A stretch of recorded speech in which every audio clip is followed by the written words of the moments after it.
Hi, it's Jen and my friend the mouth.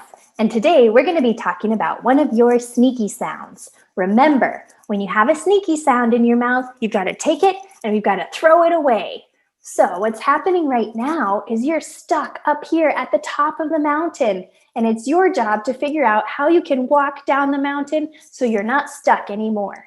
That means learning how to say your sound correctly by itself, in syllables, in words, in sentences, until you can do your sound correctly all the time while you're talking to others. We're going to talk about what you have to do with your lips and tongue to make the sound correctly. And if the sound is a type of explosion sound that comes out of your mouth quickly, or if it's a sound that you have to use a lot of air and hold it out while you say it. When you practice, I want you to look at yourself in a mirror. So that way you can pay attention to where your tongue is and what your lips are doing in your mouth. And if it's not quite right, you got to fix it. I also want you to think about using this scale when you're practicing. Was your sound not even close? Then that means, stop and think about these elements again. Maybe you need to try making the sound again. Maybe you're getting closer. You're almost there, or yay, you've arrived. The sound is perfect. So while you're practicing, I want you to think about how you think you did with the sound, and I want someone in your house to also tell you how they think you did with the sound. We're going to be talking about the k sound for Katina, cat, and Ko, kangaroo. So what we know about how to make a good k sound is that it's an explosion kind of sound. That means it comes out real fast. Also, I know that the tongue is in the back of the mouth and the tongue tip has to be down. So it looks like this. I'm going to have you open your mouth now.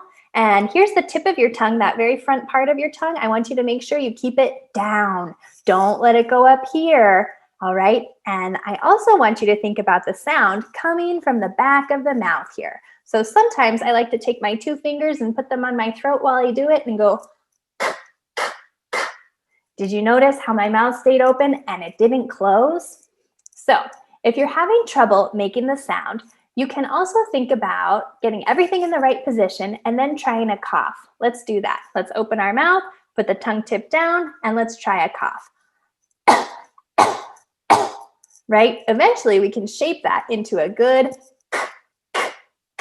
sound. So for right now, if that works for you, you can try that.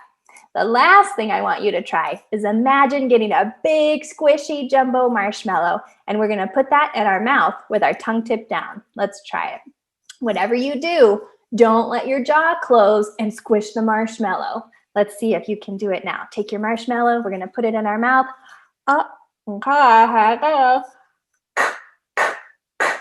Did you see how my jaw stayed down here? It stayed open and I didn't squish the marshmallow. If you squish the marshmallow, that means you probably made a sound for Timothy Tiger. But that's not the sound we're making right now, right?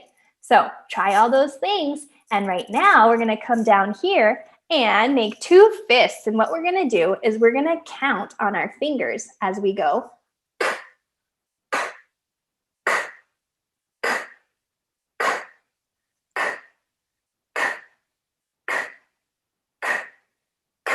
All the way to 10, right? When you do that, I want you to make sure that you give 1 good sound for each finger. Go nice and slow. And then I want you to think about what type of sound did you make, and have someone in your family also tell you about how they felt your sound went. So go ahead and pause the video here, make 2 fists, and let's see if you can get all the way to 10. Aim for perfection. Good luck.